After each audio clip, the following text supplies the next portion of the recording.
I wanted the whole feel of the film to reflect what it must have felt like to be going on these missions.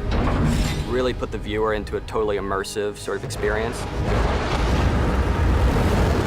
We both agreed that anything that was emotionally involving was usually always better on Super 16. You think you're coming back, We have every intention of coming back. but you might not. It feels more natural, while something like IMAX works really well for scope.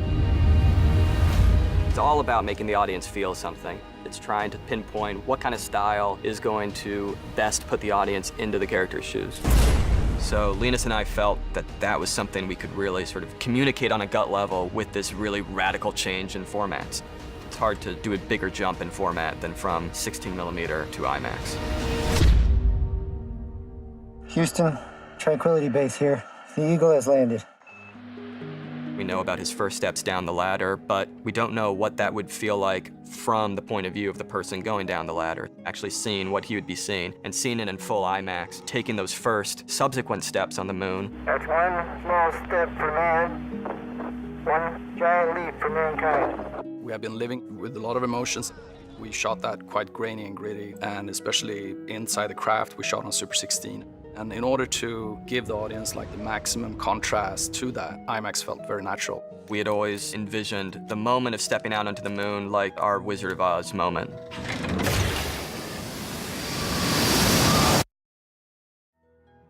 When you open that hatch door and step out onto the silent, vast expanse of the moon, it's like a shot of adrenaline.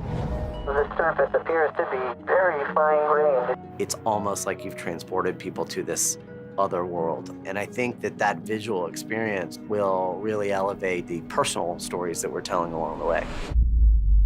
I was asking Dave Scott, Neil's colleague on Gemini 8, played by Chris Abbott in the movie, but also an astronaut who later walked on the moon himself, what his first steps on the moon were like, and he talked about never feeling more awake in his life. It's like he could hear, see, smell, taste everything in a heightened way. They made a point of trying to explain just how different it was visually. We thought it was quite interesting to shoot something so pure and clean and monochromatic as the moon surface with the black sky on that large format, because it's so detailed so you can see how clean it is. There was a clarity to the light, there was a clarity to the color, that there was something just heightened about it. That sort of trajectory became what the whole sequence was about to me.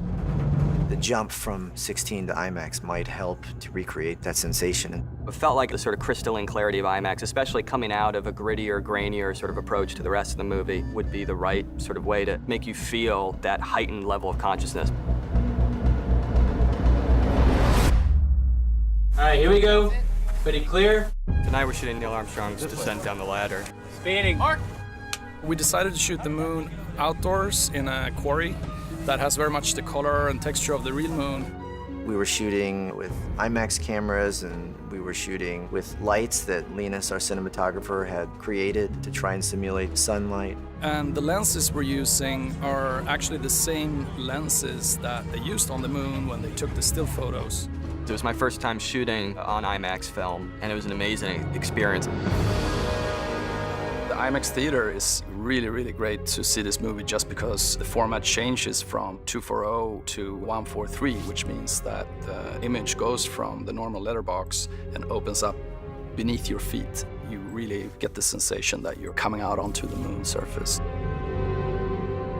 We shot on a lot of different formats for this movie, from 16mm to 35mm 2-perf and 3-perf, all the way up to full IMAX. To really be able to taste that full range, you will want to see it on IMAX.